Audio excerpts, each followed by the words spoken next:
Hello and welcome to Something Rhymes with Purple. And I suspect if you're a loyal Purple person, you will know already what this is about. It is about words. And well, last year, Gyles, we did a bit of a Valentine's Day special, if you like, and it was called Irrumpant.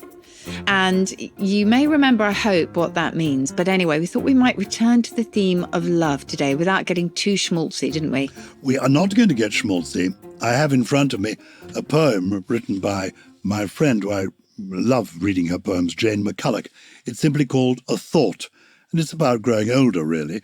And it reads as follows, only 2 lines. As one decade tips into the next, you are surer of life and less sure of sex. So one doesn't know what is going to happen in one's love life as the years go by, but Valentine's Day is a time when we celebrate the feast of St. Valentine. Not quite sure who he was. And also we think about love. So we're going to talk about terms of endearment, affection. Yes, so we did talk about St. Valentine's in some depth when we did that episode, Irrumpant. Just to remind you what Irrumpant means, it's a gorgeous term, actually. And I have to say, it's usually reserved for the buds on the trees as spring arrives. It means bursting forth or bursting into flower. But I guess it sounds a little bit like Rumpy Pumpy, which is why our lovely producers chose it for that episode. But yeah, we're talking about terms of endearment. And, you know, in that Irrumpant episode, we covered the different types of love, and we talked a bit about how in ancient Greek and indeed in Old English for a while, we did have distinct words for different categories of love, whether it's one that a parent will feel for a child, whether it's one you feel for your friends, or whether it's one that you feel romantically for your beloved. And those all disappeared and they were all distilled in that single word love. So today we don't really have a current synonym for love. It is all encompassing and yet still incredibly powerful. But there are some very strange terms of endearment from the past that I would like to tell you about. But first of all, when you're talking to Michelle, what do you call her? You call her darling, don't you? I think I've heard that. It's a phrase that falls all too easily from my lips. Yeah. I promise that I'm going to, this year, one of my promises for 2024 is to do a little bit less name dropping. But I'm afraid I have to start with a story about being, some years ago, at a reception at Buckingham Palace, which our international listeners may know is the main principal home of our royal family. And I was at this reception, standing in the presence of the then Queen Elizabeth II and her husband, His Royal Highness Prince Philip, the Duke of Edinburgh. My wife was there, and also in the group was the Archbishop of Canterbury. And my wife said to me at one stage, rather under her breath, I don't think the Queen is appreciating you calling her darling. At which point the Duke of Edinburgh leant forward and said, I don't think the Archbishop of Canterbury thinks much of it either. Because I'm in the habit, as people who sometimes work in the theatre are, of calling everybody darling. It's a kind of catch-all phrase of endearment, of affection. It's meant, no harm is meant by it, but perhaps it's said almost too casually. So I do call my darling wife, Michelle, darling. What is the origin of darling? Well, that goes back to Old English, and it means little dear one. So the dar bit, the D-A-R, is dear. So that goes back to the Old English for dear, as in cherished. And the ling is a little diminutive, so it means my sweet little one. So it's quite cute, really. And in fact, we do tend to do that with our endearments. We do add a bit of a diminutive. You know, when we talk about people as poppets, for example, we are affectionately kind of making them little. It is often used as a surname too. Can you name for me the most famous darlings in world literature? The darling buds of May? Well, actually, that's not bad. No, it's a good answer. I know, in Peter Pan. Indeed. They are the Darling children, and it's Mr. and Mrs. Darling who are the parents. There was a famous judge called Mr. Justice Darling, and who was considered quite amusing. And once he inquired, there was a court case, and somebody mentioned George Robey, who was a very famous music hall star. And somebody intervened to say, or the judge said, this is Mr. Justice Darling, said, and who is George Robey? And the KC or QC conducting the case said, George Robey, sir, he is the darling of the music halls. Ah. So you can a nice little play on words there. Absolutely. Well, had you lived a few centuries ago, you would have had a range of epithets to use towards Michelle affectionately.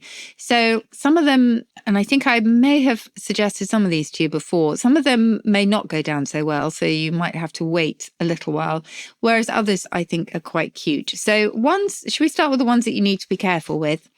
Prawn is a bit of an odd one. So food features quite large. Cabbage from 1722. Prawn. Prawn and I'm sorry, cabbage. I'm just coping on prawn. My wife is against the crustaceans, and she's heard terrible things about prawns having their eyes popped out before you eat them. Ooh. So prawn she would not want to be called. No. Cabbage, I will just, again, to go on with this name dropping, the late Duke of Edinburgh, Prince Philip, did occasionally call his wife Cabbage. Well, there you go. The first record is from 1722 and it reads, "Ha, my little cabbage sprout, one sweet kiss to make it up and I'll be gone." Well, and also in French, people refer to their loved one as petit chou. Exactly. Yes. Or my chou-fleur. Yes, and food continues to feature because we have honey bun, we have sweet thing. Well, we use crumpet in a slightly different way because crumpet is used in a sexual way, don't we? But we do still go towards food. One that you wouldn't hear these days from the early 17th century is bag pudding, which was somehow used with affection. My little bag pudding. I like it. I can see the affection there. You like that? What about what I do call my wife is sweetheart? Yes. Are we allowed that? Sweetheart is lovely. Yeah, and is that old? It's really old. It's one of the oldest ones that we have. So that's 14th century. Goodness. So it was used both for a child, as it is these days, and towards your lover or your partner as well. And it used to be 2 words, and then during the Elizabethan time, it came to be 1. And of course, in the US, it is used for anything superlative of its kind. So you might say that is a sweetheart of a hat, Gyles, if you wore a hat. So that's another one. There is, well, be careful with these ones as well. Creep mouse. This is where an animal comes in. Can you guess what a creep mouse might be? No. A bat. Oh. It's an old term for a bat. And we used to have flittermaus, which of course comes from the German of Fledermaus, a feathered mouse, which is how the Germans obviously saw bats originally. But yeah, creep mouse is another word for it. But that was once weirdly used as a term of affection. And I do remember telling you about pig's knee from the 14th century, yes, which actually doesn't mean the knee of a pig, it means the eye of a pig. And so actually someone who is especially cherished, you might say, my pig's eye. I mean, I just don't get that one at all. But anyway, it was there. Ding ding. Ding ding. Ding ding. Sounds a bit like ding dong, but ding ding was another one. My little ding ding. I'm not sure yeah. about that one. That sounds like, there are people who name their private parts. Yes. But then there's some other nice ones that I think still would get a look in. Sparrow, ladybird, and then, of course, flowers were usually reserved for women. So rosebud, honeysuckle, primrose tart actually was there as well. But yeah, so some rather surprising ones from the past. My parents, who met in the 1930s, called each other hen and ducky. Oh, nice. Is that period talk? I mean, you wouldn't call somebody hen now, or maybe you would in Scotland. I think you would in Scotland. Yes. I think you absolutely would. You'd still hear it a lot these days. I think maybe hen in my parents' case was a variation on hun, I think. Oh, because okay. I think they also got, maybe hun is a short for honey. Yes, it would be. Yeah, but duck is a funny one, isn't it? Duck or ducky? Duck has been used since Shakespeare's time. So he uses it in A Midsummer Night's Dream. And ducky, and you have to remember that, much as a group of men might call a woman a bird, it's another sort of, use of a sort of animal reference, if you like. There are some distinct themes. But of course, across the UK, but particularly associated with Cockney London, duck or ducky is used as an affectionate term of address, much as when I go to Manchester, people will regularly say, "You're right, love," or "Here you go, love." And I really, really like that. I don't find it demeaning because it's used actually for both men and women. I don't find these in terms of endearment patronising or inappropriate. If they're natural, that's fine. Yeah. I'm totally comfortable with them. Yes. Me too. What about cherub? you're my cherub. Again, this is a period talk, I suppose. I wouldn't talk about that now. Yes. So, I mean, that's really, raising the stakes because a cherub obviously is a winged angel, isn't it? But it did start to mean a beautiful child. And we would still use it in that way in the 18th century. And so only a matter of time, really, before it would be used. I don't know if we would use it of a partner, though, cherub, possibly, but much more probably for, I would say, a child or a little person. But, I may be wrong with that. You have bae nowadays, don't you? I can't quite see you calling just Michelle your bae, but maybe you do. No, I don't. I must be honest Babe? with you. No. But actually, babe may have occasionally slipped. Yeah, it's possible, actually. Okay, well, that's early 21st century, and that is simply an abbreviation of babe, my bae. So that's usually your boyfriend or your girlfriend. And babe itself is inevitably a lot older than that.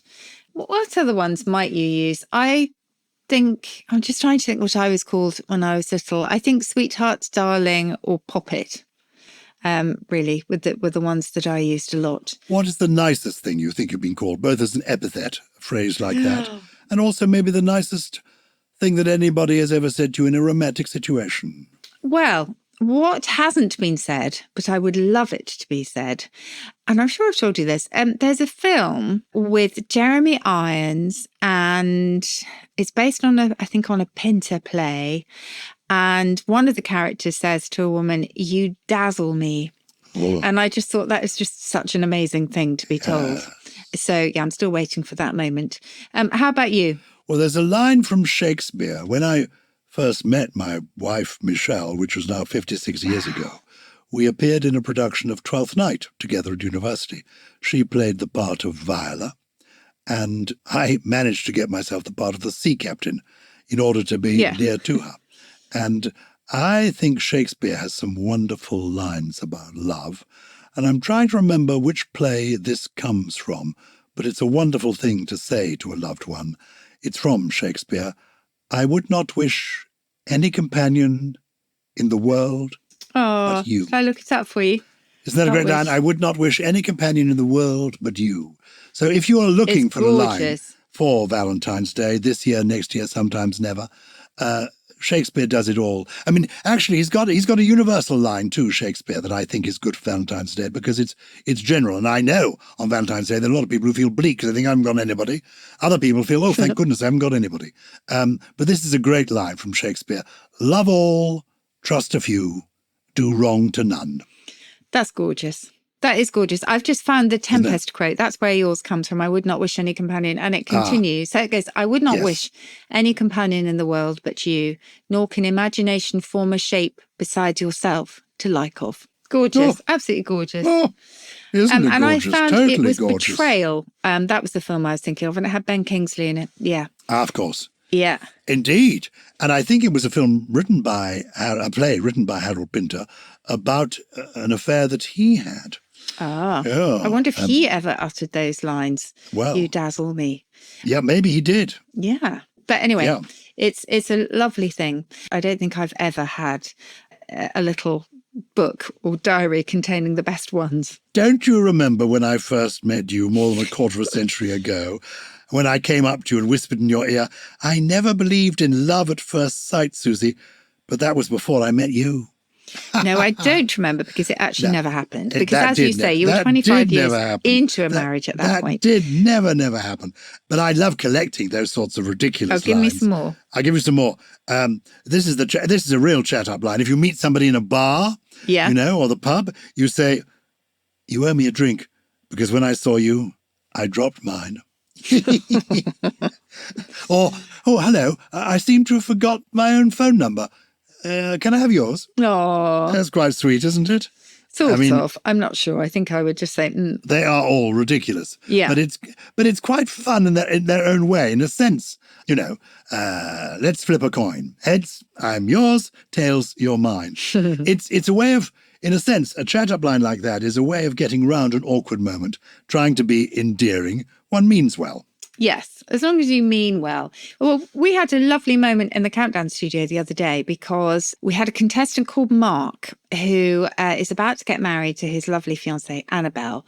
And they met because she went up to him in the pub and they started talking. And he said, "What would you like to be when you grow up?" She'd actually been a teacher. I think she's now in her 30s.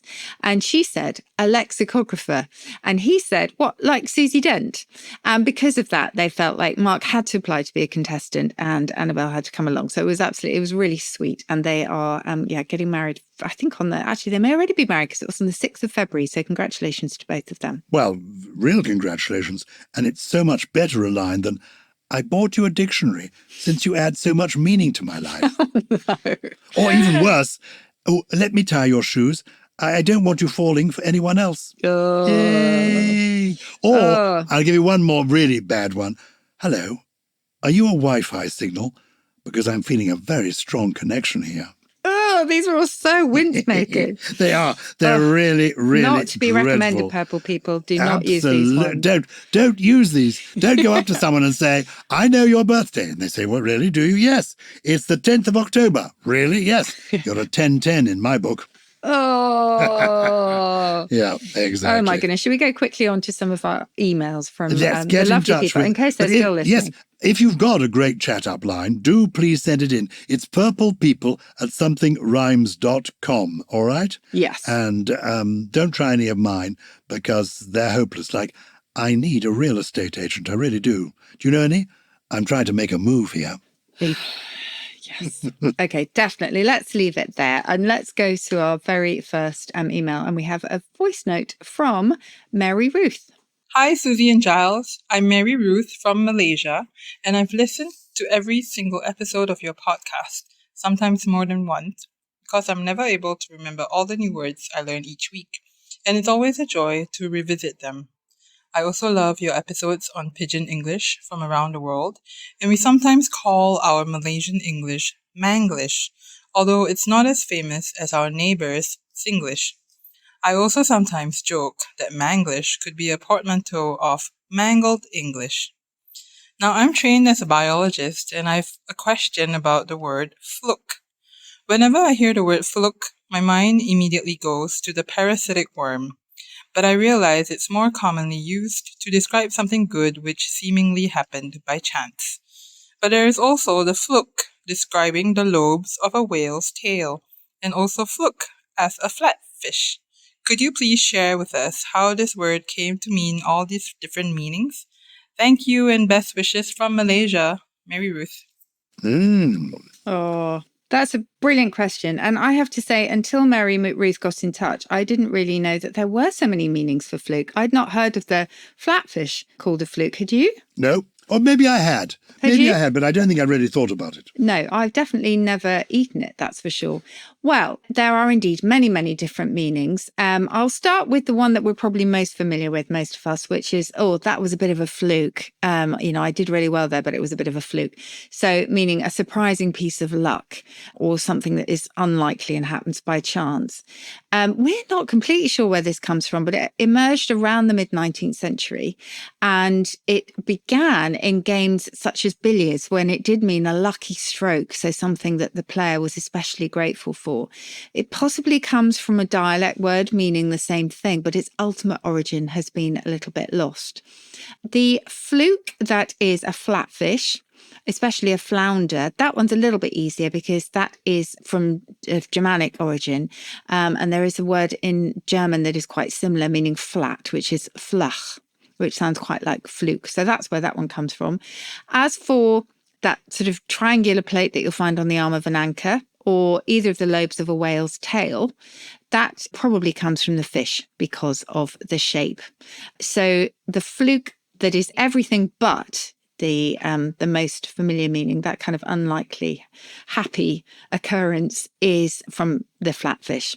Anything else we're a little bit unsure of, but definitely first used in billiards. Very good. We got time for another one? I think we do. We have a voice note from Susan Ing. Hi, Susie and Gyles. I've become a huge fan of your podcast since I discovered it a few months ago. I have learnt a lot over the past few weeks as I have listened to as many episodes as I can. I was having a chat with a friend of mine who lives in Washington State in America the other day, and I happened to mention that someone was having a row with someone at the time we were chatting with each other. She found this comment funny and said that it isn't an expression that she uses in America.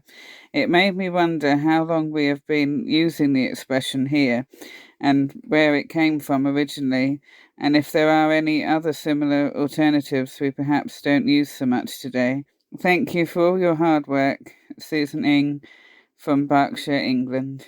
Well, we have a row with someone a little bit too often, really. And it is a bit odd when you look at it, because obviously it's a homophone with, well, not homophone, but a homonym of row as in an orderly line, and row meaning to propel with oars.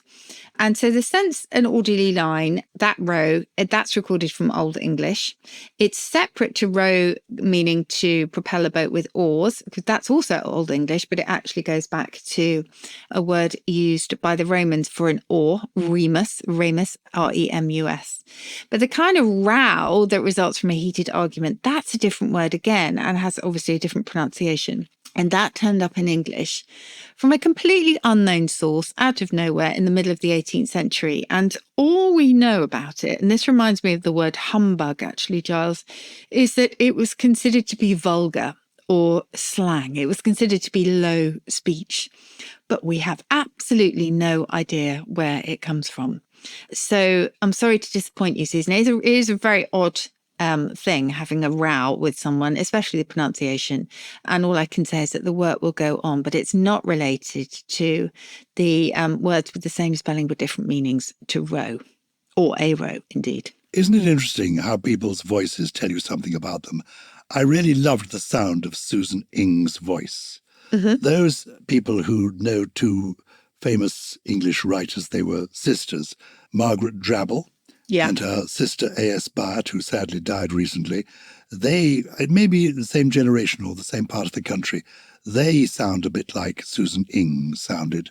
And I just love that, the voice. I think it's the voice of somebody who's highly intelligent and interesting. No wonder we were partly baffled by her question. No, absolutely. And I'm sorry if I got confused between homophones and homonyms and homographs and that kind of thing. So those are homographs, the row and not homophones, because we pronounce them differently. But absolutely, very distinctive voice. I think it might be time for my trio. Shall I introduce myself? Please introduce your 3 special words that we should make a note of. My first word is to explatterate. And to explatterate is to talk continuously without interruption, often in a blustering way. Oh, dear. But it's a very expressive word, to explatterate. My second word is one I discovered only the other day. It's 19th century US dialect from the south of the US, and it's a twirly blast. Can you guess what a twirly blast might be? Well, I don't know. Is it like a typhoon? Is there a lot of going around in circles with it? Yeah. It is. It's a whirlwind. Ah, very good. Yeah. I love that. I mean, a twirly blast makes it sound a little bit innocent, but it is rather nice, I think. And the third one is one of a whole list of words including the term groaning. So there are a whole load of compounds: groaning pie, groaning cheese, groaning beer, groaning malt, groaning cake, and groaning bread. Any idea when these were served? At a wake. No.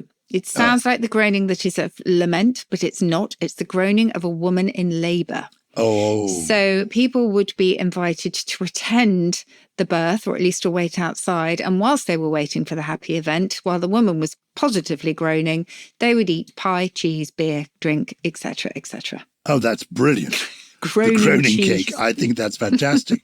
Let's hope the birth wasn't a twirly blast and that the supervising medical staff weren't explaterating as it all happened. She indeed wasn't explaterating either. Right. I would love to hear a poem, though. Well, it's Valentine's Day, so I want to read you a love poem. I'm going to give you a choice because it's my present.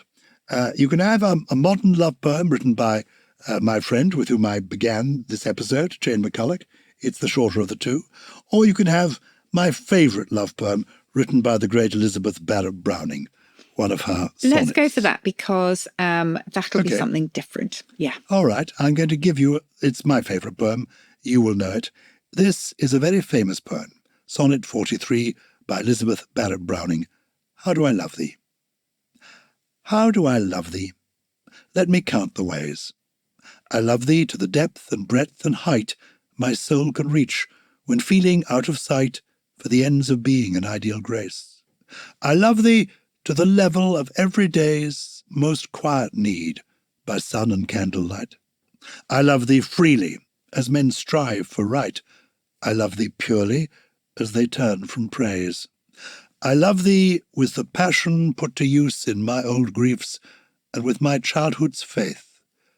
I love thee with a love I seem to lose with my lost saints. I love thee with the breath, smiles, tears of all my life, and if God choose, I shall but love thee better after death. Oh, that's beautiful. It's an amazing poem. Yes. Written by the extraordinary Elizabeth Barrett Browning, whose own love story, her own story of her and Robert Browning, is a great love story in its own way. Anyway, Beautiful. We remember her. Born We 1806, do. died 1861. Great woman. She was indeed. Thank you so much for joining us today. Please do consider, if you think you might fancy it, the Purple Plus Club, where you can listen ad-free, and we have some bonus episodes there on words and language. Of course, what else would we talk about? Something Rhymes with Purple is a Sony Music Entertainment production. It was produced with an idea with additional production from Jen Mystery, Charlie Murrell, Ollie Wilson, and he's still here, I think, Gyles, isn't he? I hope so. Unless he's out trying out some of my pickup lines, because he's a bit like that. Go on. Yes. So, come on, Please Richie. don't, Richie. Try this one. So, when our grandchildren ask how we met, what should we tell them? You say that as the first encounter. That is awful. And I should say that Richie, poor Richie, is looking absolutely exhausted because his son is not particularly well. And he is surrounded by the detritus of young children. So I think chat up lines are going to be the very last thing that he's looking for right now. But it may be what Or maybe he the needs. first.